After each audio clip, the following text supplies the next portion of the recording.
প্রিয় নবম ও দশম শ্রেণীর শিক্ষার্থী বন্ধুরা, আশা করি তোমরা সকলেই ভালো আছো। আমিও আল্লাহর রহমতে ভালোই আছি। আজ তোমাদেরকে শেরশাহ কলোনি ডক্টর মাজহারুল হক হাই স্কুলের অনলাইন ক্লাসে স্বাগত জানাচ্ছি। আমি মোহাম্মদ আব্দুল মান্নান, সিনিয়র শিক্ষক, শেরশাহ কলোনি ডক্টর মাজহারুল হক হাই স্কুল। আজ আমরা তোমাদেরকে যে বিষয়টা নিয়ে কথা বলবো সেটি হচ্ছে ষষ্ঠ অধ্যায়ের জাবেদা চ্যাপ্টার থেকে। গত ক্লাসে আমরা তোমাদেরকে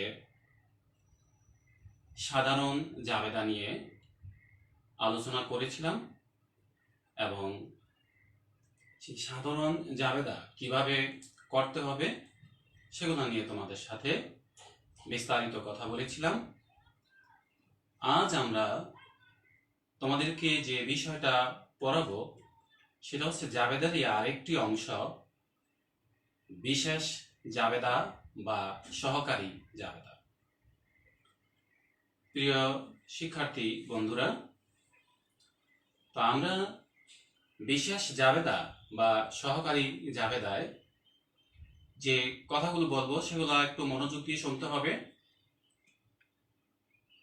বিশেষ জাবেদা হচ্ছে এমন এক ধরনের জাবেদা যা সাধারণ জাবেদাকে সহায়তা করে।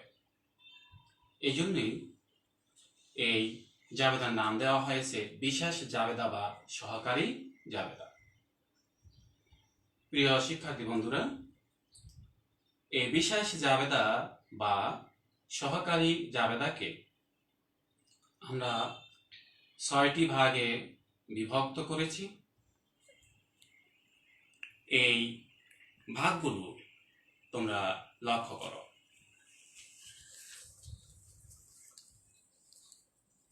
তো বন্ধুরা, তোমরা দেখো যে বিশেষ জাবেদাকে আমরা 6টি অংশে বিভক্ত করেছি।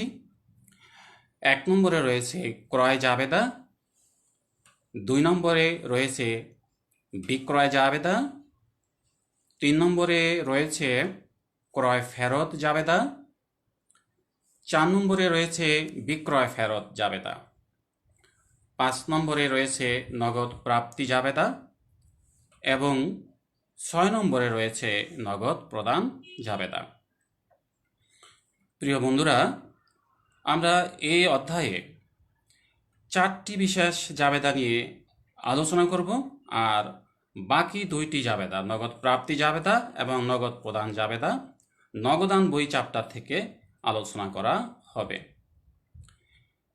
প্রিয় শিক্ষার্থী বন্ধুরা, তাহলে আমরা একটু বলতে চাই ক্রয় জাবেদা বলতে কি বোঝায়, বিক্রয় জাবেদা বলতে কি বোঝায়, ক্রয় ফেরত জাবেদা বলতে কি বোঝায়, বিক্রয় ফেরত জাবেদা বলতে কি বোঝায়, আমরা সেগুলো একটু আলোচনা করতে চাই।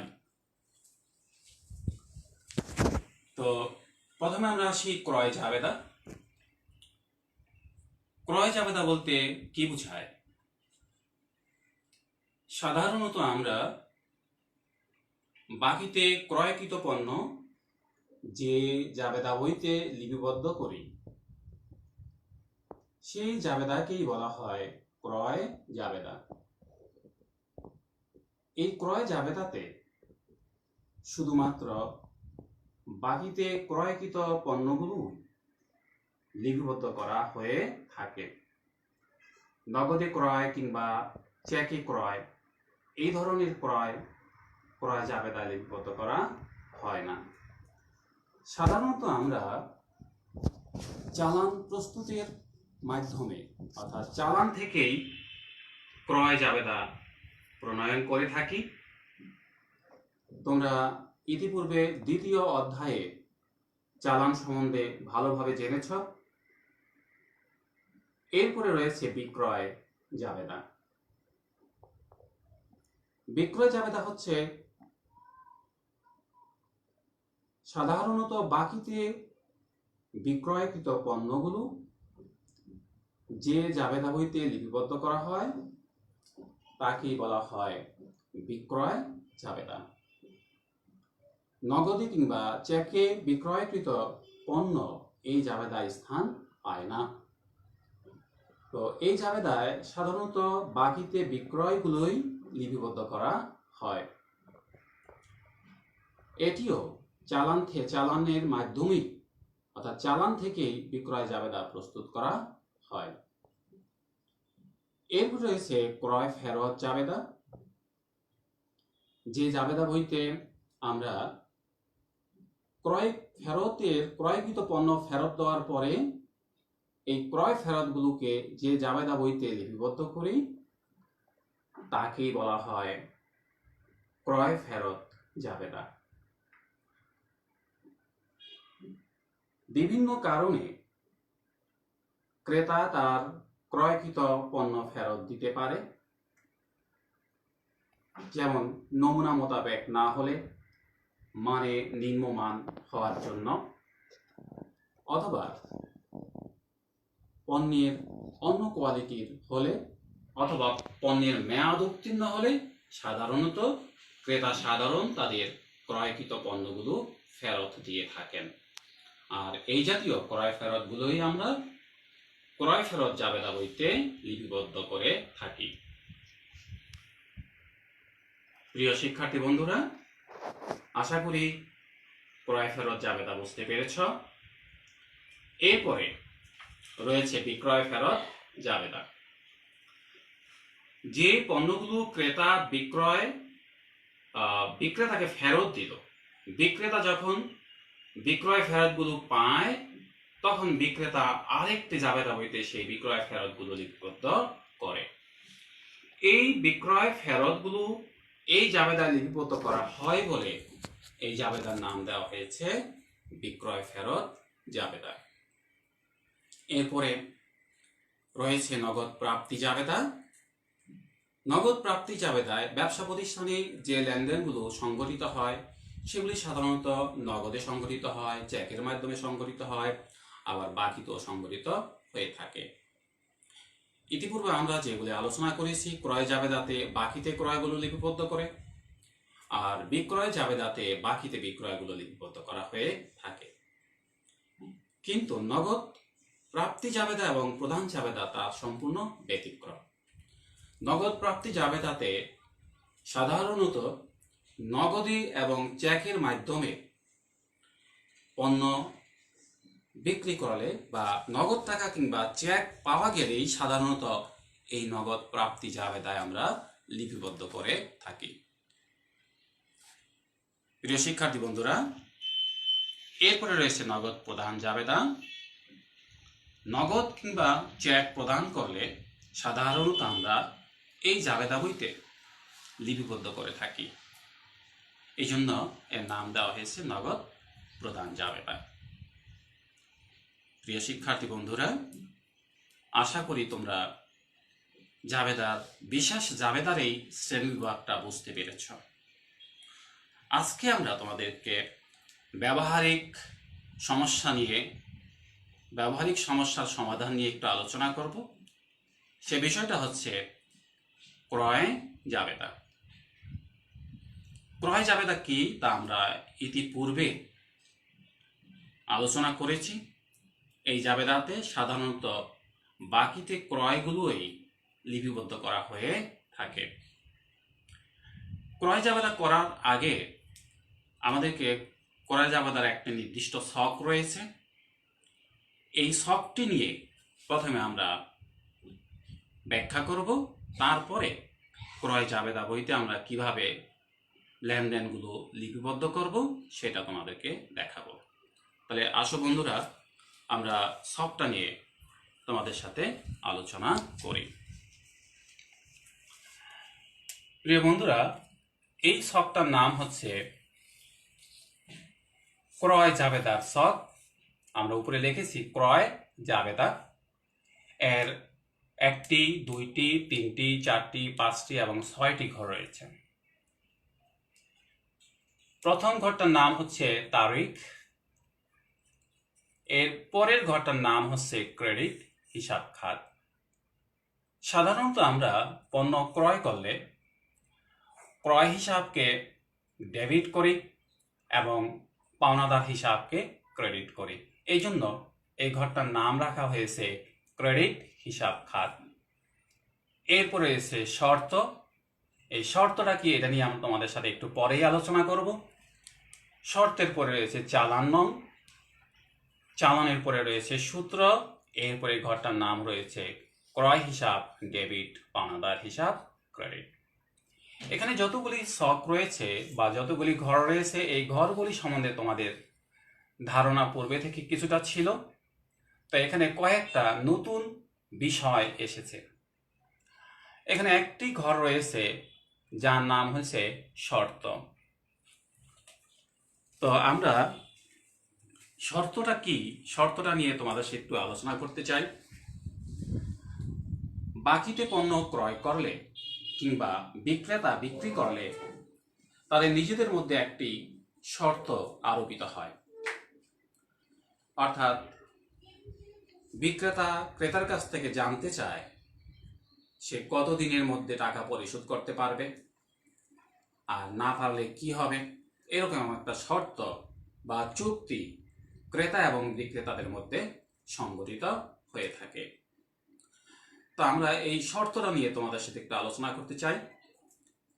এই শর্তটা আমি তোমাকে বোর্ডের থেকে দেখাচ্ছি, সবাই একটু লক্ষ্য করো। এখানে আমরা লিখেছি শর্ত 2/5, নেট 30। এটার একটা বিশেষ অর্থ রয়েছে। 2/5 এর অর্থ হচ্ছে 5 দিনের মধ্যে যদি ক্রেতা বিক্রেতাকে মূল্য পরিশোধ করে দেয় তাহলে 2% নগদ বার্তা প্রদান করা হবে। আর যদি 5 দিনের মধ্যে মূল্য পরিশোধ না করে তাহলে অবশ্যই তাকে 30 দিনের মধ্যে মূল্য পরিশোধ করতে হবে। কিন্তু এক্ষেত্রে কোনো ধরনের বার্তা পাওয়া যাবে না। আমি আবারও বলছি, 5 দিনের মধ্যে মূল্য পরিশোধ করলে 2% নগদ বার্তা পাওয়া যাবে। আর যদি 5 দিনের মধ্যে মূল্য পরিশোধ করতে না পারে তাহলে অবশ্যই 30 দিনের মধ্যে মূল্য পরিশোধ করতে হবে, তবে সেক্ষেত্রে কোনো ধরনের বার্তা পাওয়া যাবে না। এবার বন্ধুরা, আমাদের সামনে একটা বিষয় এসে গেল, সেই বিষয়টার নাম হচ্ছে বার্তা। এখন আমাদের একটু জানা দরকার বার্তা কি। বার্তা শব্দের অর্থ ছাড় দেওয়া। বার্তা শব্দের অর্থ হচ্ছে ছাড় দেওয়া, অর্থাৎ বাকিতে নগদে বাকিতে পণ্য ক্রয় করলে বিক্রেতা ক্রেতাকে কিছু পরিমাণ অর্থ ছাড় দেয়। এটার নামই হচ্ছে বার্তা। এই বার্তাকে আমরা দুটি ভাগে ভাগ করেছি। একটি হচ্ছে কারবারি বার্তা আর একটা হচ্ছে নগদ বার্তা। সাধারণত কারবারি বার্তাটা পণ্য ক্রয় এবং বিক্রয়ের সাথে জড়িত, আর নগদ বার্তাটা দেনাদার যখন তার পাওনা পরিশোধ করে বা দেনাদার যখন তার পাওনা আদায় করে তখন সে পাওনাদারকে কিছু পরিমাণ অর্থ ছাড় দেয়। তাহলে কারবারি বার্তা বিষয়টা থাকবে পণ্য ক্রয় এবং বিক্রয়ের সাথে। পণ্য ক্রয় করার সময় বিক্রেতা ক্রেতার কাছে কিছু পরিমাণ অর্থ কম রাখে, যেমন 5%, 10%। এটা ব্যবসা প্রতিষ্ঠানের জন্য কোনো ক্ষতি নয়। এই জন্য কারবারি বার্তা ব্যবসা প্রতিষ্ঠানে হিসাবে অন্তর্ভুক্ত করা হয় না, অর্থাৎ লিপিবদ্ধ করা হয় না। কিন্তু নগদ বার্তা এটা ব্যবসা প্রতিষ্ঠানের জন্য একটি প্রত্যক্ষ ক্ষতি। এই জন্য এই নগদ বার্তা কারবারে হিসাবভুক্ত হয়ে থাকে এবং এটা ব্যবসা প্রতিষ্ঠানের জন্য একটি ক্ষতি। প্রিয় বন্ধুরা, আশা করি তোমরা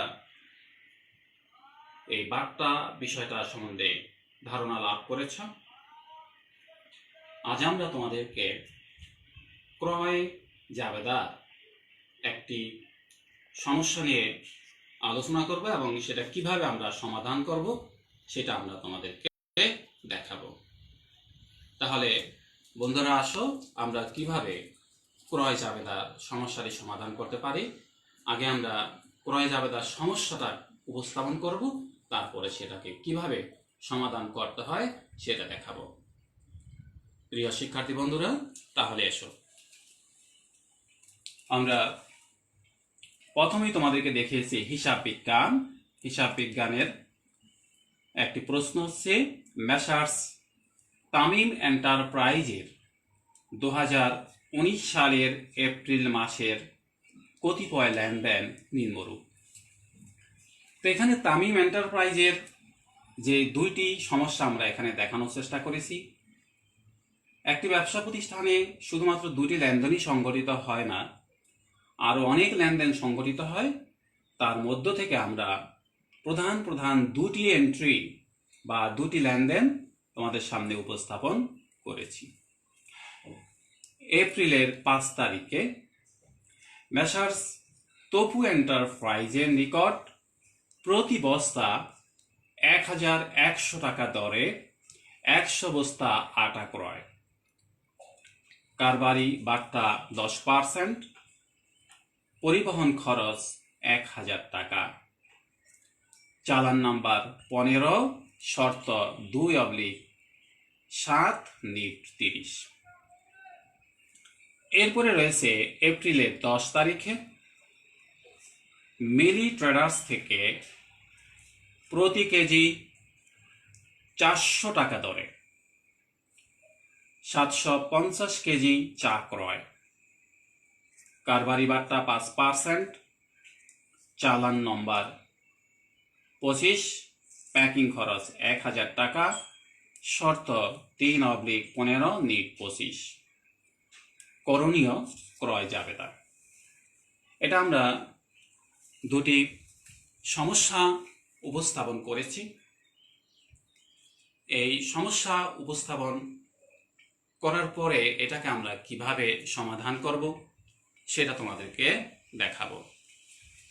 তো এখানে একটু বলে রাখতে চাই, সেটা হলো পণ্য ক্রয় বিক্রয় করার সময় চালানে সাধারণত অনেক ধরনের খরচের কথা উল্লেখ থাকে, যেমন পরিবহন খরচ, বীমা খরচ, তারপরে প্যাকিং খরচ, এই ধরনের কোনো খরচ থাকতে পারে। যদি এই ধরনের কোনো খরচ আমাদের চালানে উল্লেখ করা থাকে তাহলে এগুলি সংশ্লিষ্ট ক্রয় কিংবা বিক্রয়ের সাথে যোগ করে দেখাতে হবে। তবে যোগ করতে হবে বাদটা বাদ দেওয়ার পরে। বাদটা বাদ দেওয়ার আগে কোনো অবস্থাতেই খরচগুলি যোগ করে দেখানো যাবে না। প্রিয় বন্ধুরা, আশা করি তোমরা বিষয়টা বুঝতে পেরেছ। অনেক ছাত্রছাত্রী আছে যারা এই আনুষঙ্গিক এই খরচগুলোকে বাদটা বাদ দেওয়ার আগেই যোগ করে ফেলে। এটা ব্যবসা প্রতিষ্ঠানের জন্য, এই জন্য তোমরা প্রথমে থেকে কারবারি বাট্টাটা বাদ দিবে। কারবারি বাট্টা বাদ দেওয়ার পরে যদি কোনো আনুষঙ্গিক খরচ থাকে তাহলে যোগ করবে, আর না কিছুই করার প্রয়োজন নেই। প্রিয় শিক্ষার্থী বন্ধুরা, আমরা দুটি সমস্যা একটু আগেই তোমাদের সামনে উপস্থাপন করেছি। আমরা এই সমস্যাটি কিভাবে সমাধান করব তোমরা একটু লক্ষ্য করো। প্রিয় শিক্ষার্থী বন্ধুরা, আমরা প্রথমেই তোমাদেরকে ক্রয় জাবেদার ছকটা আগেই দেখিয়েছিলাম। ক্রয় জাবেদা করার আগে আমাদের প্রথমে হেডিং দিতে হবে। হেডিংটা সাধারণত দুইটি লাইনে দেওয়ার চেষ্টা করবে। এক লাইনে দিলেও কোনো সমস্যা নেই, তবে দুই লাইনে দিলে বিষয়টা দেখতে সুন্দর দেখা যাবে। এই জন্য তোমরা যখন ক্রয় জাবেদা দুইটা লাইনে দেওয়ার চেষ্টা করবে। প্রথমে থাকবে প্রতিষ্ঠানের নাম, এরপরে থাকবে ক্রয় জাবেদা। আমরা ঘরগুলো নিয়ে আবার একটু কথা বলতে চাই। প্রথমে ঘরটার নাম হচ্ছে তারিখ। তারিখকে আমরা দুটি অংশে ভাগ করে দেখিয়েছি। তোমরা ইচ্ছা করলে একটি অংশও দেখাতে পারো, আবার ইচ্ছা পোষণ করলে এরকম ভাবে দুটি অংশও দেখাতে পারো। এভাবে দেখালে একটু সৌন্দর্য বৃদ্ধি পায়। এরপরে রয়েছে ক্রেডিট হিসাব খাত। খাতের পরে রয়েছে শর্ত, শর্তের পরে রয়েছে চালান নং, তারপরে রয়েছে সূত্র, ক্রয় হিসাব ডেবিট, পাওনাদার হিসাব ক্রেডিট।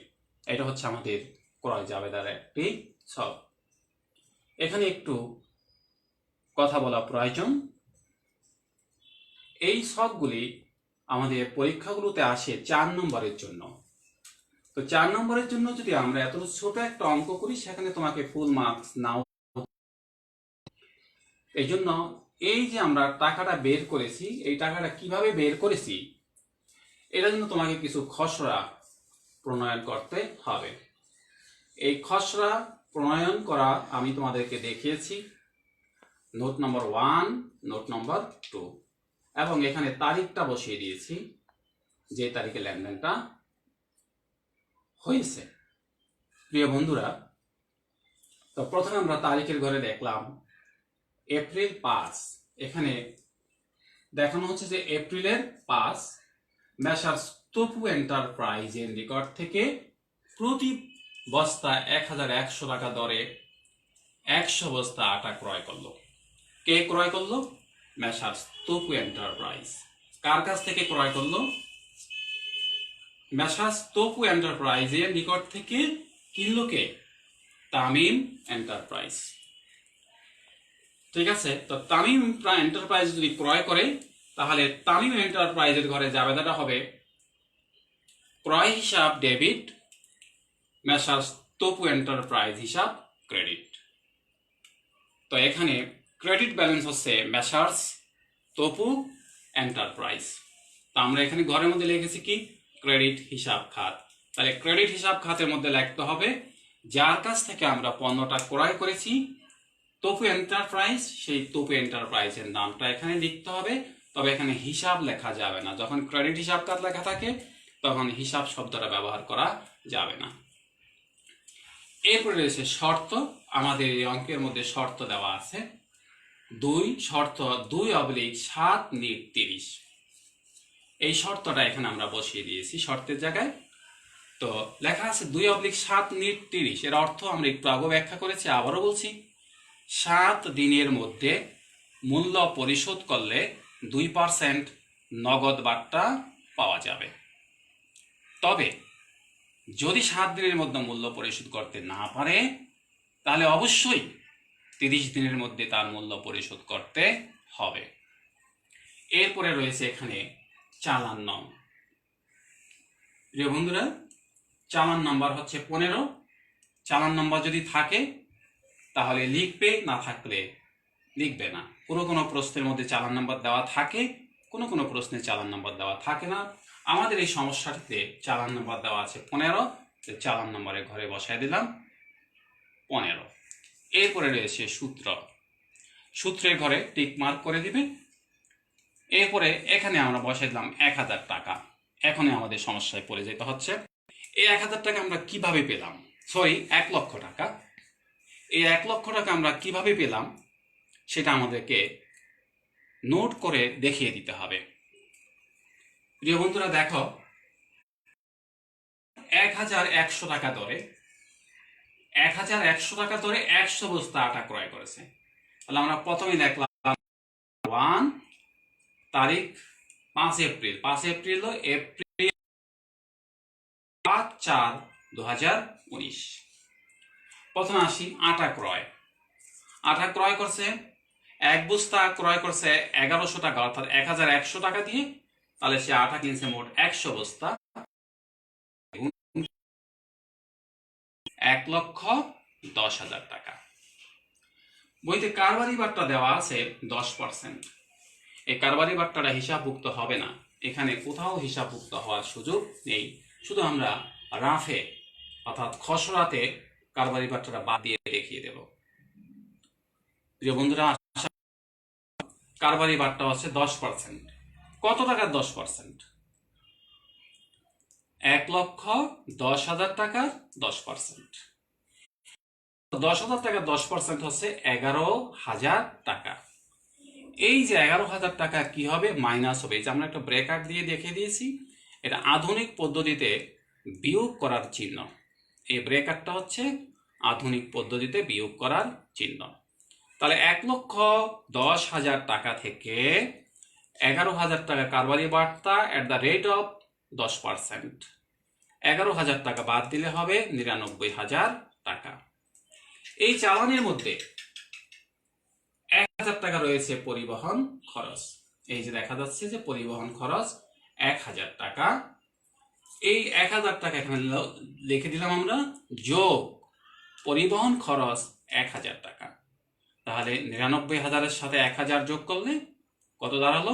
1,00,000 টাকা। এই যোগফলটাকে আমরা এইখানে বসিয়ে দিয়েছি। প্রিয় বন্ধুরা, লক্ষ্য করেছো নিশ্চয়ই? তাহলে আমরা যদি এই লাভটা না করি, এই খসড়াটা যদি না করি, তাহলে এখানে 1,00,000 টাকা কোথা থেকে বসাবো? এই জন্য বিশেষ করে ক্রয় জাবেদা কিংবা বিক্রয় জাবেদার ক্ষেত্রে এই খসড়াটা তোমাকে অবশ্যই দিতে হবে, তা না হলে তুমি ফুল নাম্বার পাবে না। এই জন্য এইটাও একটা অঙ্ক, এখানে শুধু বসাই দিলেই হবে না, এইটাও একটা সমস্যার সমাধান তোমাকে করতে হবে। এখানে যোগ পরিবহন খরচ 1,000 টাকা করলাম, তাহলে মোট কত দাঁড়ালো? 1,00,000 টাকা। আমরা এখানে 1,00,000 টাকা বসিয়ে দিলাম।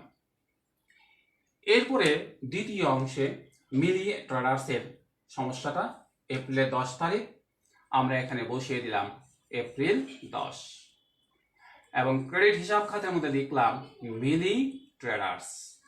কি লিখলাম? মিলি ট্রেডার্স। এরপরে রয়েছে কি? শর্ত।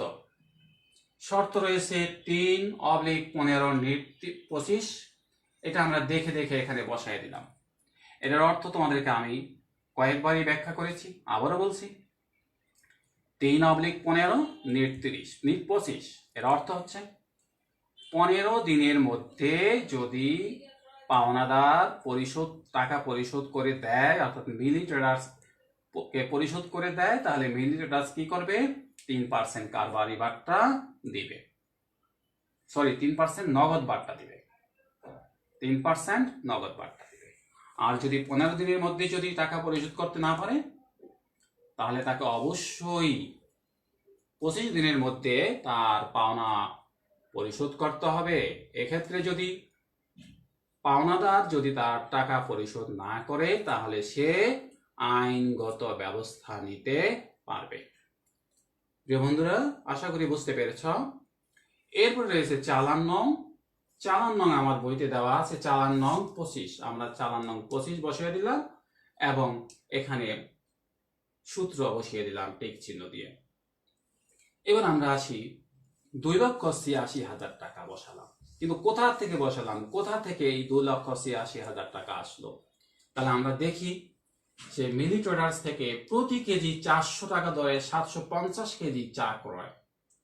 তাহলে আমরা প্রথমে লিখলাম চা পাতা ক্রয় 400 টাকা কেজি দরে 750 কেজি। তাহলে 400 গুণ 750, এর গুণফল দাঁড়াচ্ছে 3,00,000 টাকা।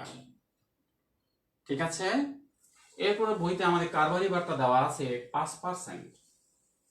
5% কারবারি বার্তা, তাহলে কারবারি বার্তাটা বাদ যাবে, বাদ কারবারি বার্তা at the rate of 5%। At the rate of 5%, 3,00,000 টাকার 5%-এ আসবে 15,000 টাকা। ঠিক আছে? 3,00,000 টাকার 5%-এ 15,000 টাকা। তাহলে এই 3,00,000 টাকা থেকে 15,000 টাকা বাদ দিলে আমার দাঁড়াবে 2,85,000 টাকা। প্রিয় বন্ধুরা, আবারও ফলো করো। 3,00,000 টাকা থেকে কারবারি বাট্টা বাদ দিলে থাকবে 2,85,000 টাকা। এরপরে রয়েছে প্যাকিং খরচ। এই যে আমাদের এখানে একটা প্যাকিং খরচ রয়েছে 1,000 টাকা। এই প্যাকিং খরচটা কি হবে? যোগ হয়ে যাবে, যোগ প্যাকিং খরচ। যোগ প্যাকিং খরচ 1,000 টাকা, মোট দাঁড়ালো 2,86,000 টাকা। তো 2,86,000 টাকা এই মিনি ট্রেডার্সে এখানে আমরা বসিয়ে দিলাম 2,86,000 টাকা। এখানে আমাদের ক্রয় জাবেদার লেনদেন এখানেই সমাপ্তি। তাহলে আমরা এবার কি করব? এবার আমরা এখানে আছে মেসার্স স্তূপ এন্টারপ্রাইজে আছে 1 লক্ষ টাকা, আর মিনি ট্রেডার্সে আছে 2,86,000 টাকা। যোগ করলে হবে 3,86,000 টাকা। এটা 2 দাগ দিয়ে নিচে এটাকে ক্লোজ করলাম। এই চিহ্নটাকে বলা হয় হিসাব বন্ধ করার চিহ্ন। এই চিহ্নটা দিলে আমরা বুঝে দেব যে আমাদের হিসাবটা সমাপ্তি হয়েছে। তো খসড়াটা তোমাকে অবশ্যই দিতে হবে। আমি আবারও বলছি, খসড়াটা অবশ্যই দিতে হবে, কারণ খসড়াও একটি অঙ্কেরই একটি পার্ট, এই সমস্যাটারও একটি পার্ট। আশা করি তোমরা এটা বুঝতে পেরেছ। তো প্রিয় বন্ধুরা, এতক্ষণ পর্যন্ত আমরা তোমাদেরকে জাবেদার, বিশেষ করে বিশেষ জাবেদার বা সহকারী জাবেদা নিয়ে আলোচনা করলাম। তার একটি অংশ ক্রয় জাবেদা। এই ক্রয় জাবেদা আমরা তোমাদেরকে এতক্ষণ পর্যন্ত বিশ্লেষণ করেছি। তো এখানে তোমরা যদি এই আলোচনাটাকে ভালো করে শুনে থাকো এবং যদি একটু মাথা খাটাও, তাহলে ক্রয় জাবেদা সংক্রান্ত সকল সমস্যাগুলি সমাধান তুমি করতে পারবে। তো তোমরা এই উদাহরণগুলিকে লক্ষ্য করো এবং বইটা খুলবে। বইটা খুলে তোমরা সমস্যাগুলো চিহ্নিত করে এই নিয়মে তোমরা ক্রয় জাবেদাগুলি বাসায় প্র্যাকটিস করবে। প্রিয় বন্ধুরা, তোমরা নিশ্চয়ই জানো দীর্ঘদিন ধরে করোনার এই মহামারীর কারণে আমাদের বিদ্যালয়গুলি বন্ধ রয়েছে। তো যে কারণে বিদ্যালয়গুলি বন্ধ থাকলে, বিদ্যালয় বন্ধ রয়েছে ঠিকই, কিন্তু তোমরা বসে থাকবে না। তোমরা বাসায় নিয়মিতভাবে পড়াশোনা করবে, স্বাস্থ্যবিধিগুলি মেনে চলবে, বাহিরে বিনা প্রয়োজনে যাবে না। প্রয়োজনে বাহিরে যাওয়ার দরকার হলে তুমি মাস্ক পরবে এবং স্বাস্থ্য রক্ষার বিধিগুলো মেনে চলবে। তো তোমাদেরকে আবারও শুভেচ্ছা জানাচ্ছি আগামী ক্লাস দেখার জন্য। তো প্রিয় বন্ধুরা, তোমরা ভালো থাকবে, সুন্দর থাকবে। তো আজকে এ পর্যন্তই শেষ করছি। ধন্যবাদ সবাইকে।